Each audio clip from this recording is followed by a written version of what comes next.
আন্দোলনে প্রথম দিন থেকে ছিলেন? আচ্ছা, আন্দোলনের আপনাকে অনেকবার দেখাও গেছে, টিভিতে বলুন, মিডিয়াতে বলুন, আপনার মুখটা অনেকবার দেখা গেছে, কিন্তু সেখান থেকে দাঁড়িয়ে এই আন্দোলনটা কী বিষয়ের মধ্যে মেন আন্দোলনটা কী নিয়েছিল? মেন আন্দোলনটা ছিল যেটা হচ্ছে যে জমি জায়গা জবরদস্তি করে ওরা চাষবাস করতো, ওই মানে ওরা ওইগুলো নিত, নিয়ে মানে ফিশারি ঠিক মতন লিস্টের টাকা পয়সা দিত না।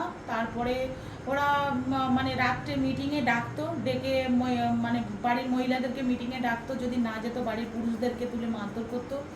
তারপরে কারোর পার্সোনাল ব্যবসা বাণিজ্য সেগুলো করতে দিত না। এইসবগুলো অত্যাচারগুলো ছিল, কিন্তু এই যে নারী নির্যাতন বলে এইসব গুলো কোনোদিন শুনিনি বা এগুলো হয়ও নি।